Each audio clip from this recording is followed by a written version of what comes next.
We're a strong nation, we're a strong people. In the months ahead, we're going to find out just how strong we are. The health battle is the main battle that we face. The health battle is the battle that all Australians are enlisted in as we fight this virus. Australia, like much of the world, is now on a war footing for the fight against coronavirus. I think it's reasonable to draw an analogy here with wartime. If you're a general commanding, a brigade or whatever, you plan for a battle and how many casualties you're prepared to accept. And that's what this is about. Cities, towns and suburbs are in virtual lockdown, while health workers around the country prepare for an onslaught. Every infected person will infect 2 others, so you can imagine how quickly that will grow. I think for the staff, the people on my team, the people here at the hospital, this is going to be one of the toughest years of our lives. But were Australian authorities too slow to act? And did we waste precious time tackling the pandemic?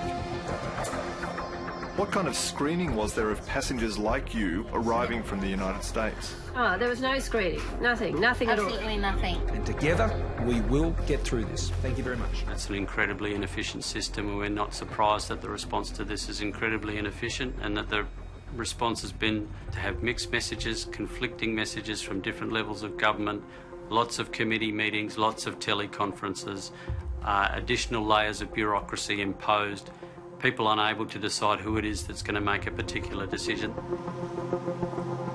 Tonight on Four Corners, how a viral outbreak in China grew into a global pandemic. We investigate how COVID-19 arrived in Australia, how it spread, and whether Australia is winning the fight to contain it.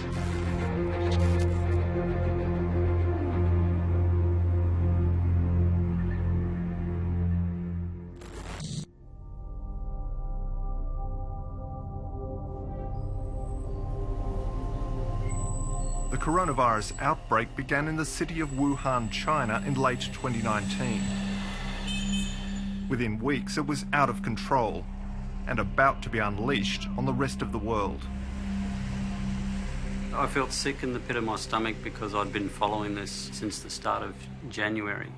And I remember seeing a tweet that came through about 27 cases of an unusual pneumonia that had been found in Wuhan associated with the fish market there.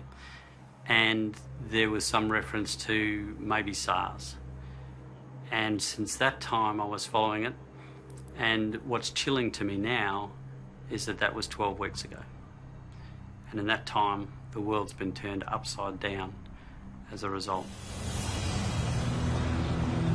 On January 13 in Thailand, a Chinese tourist from Wuhan became the first confirmed case outside of China.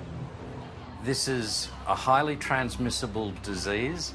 It's novel, so there's no immunity in anyone in the world.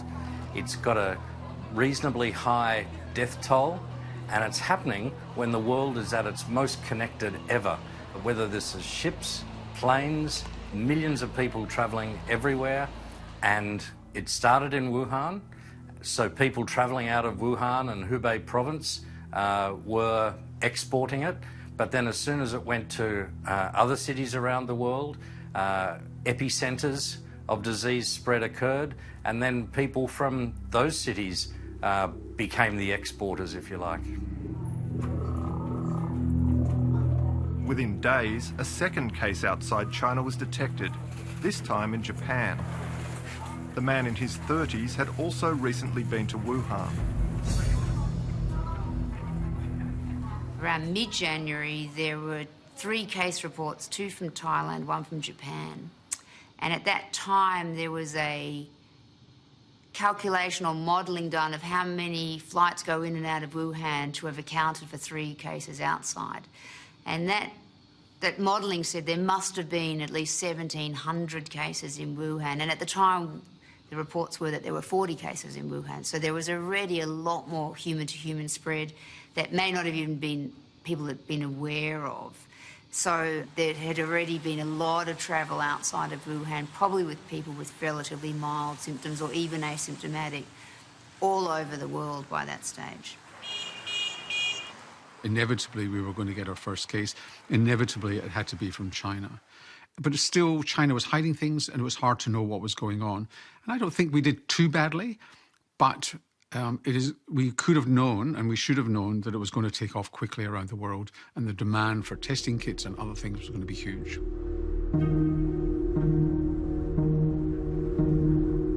From its origins in China, over the next 2 weeks, cases of coronavirus were diagnosed in 20 countries. Well, I've always thought we would see cases in Australia because of the high travel between China and Australia, large amounts of tourism, lots of Chinese students here.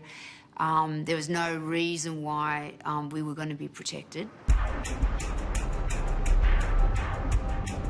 Coronavirus arrived in Australia on board China Southern Airlines Flight 321 from Guangzhou, which flew into Melbourne on January 19.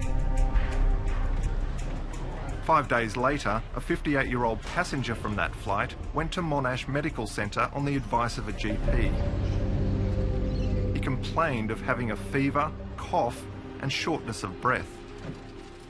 We were warned about him coming because the family were quite well aware of what was going on in Wuhan. He was a person that lived in Wuhan and came across to visit his relatives. So they were really well aware of what was going on in their home country. And he was well prepared. He actually phoned ahead, came to the emergency department wearing a mask, advised us that he thought he might have the virus. So all the streamlines that were put in place to manage him started from the day he turned up at the door. Monash staff took him straight to emergency. So as soon as he came to the emergency department, a mask was put on him and he was streamlined into a single room, negative pressure, chatted to about his illness, with staff all wearing the full PPE, the personal protective equipment. And then we undertook the testing, which was the test in the back of the nose, an nasopharyngeal test. And he was actually admitted into the ward because we thought that he needed to be observed in case he did deteriorate. The next day, the test came back positive.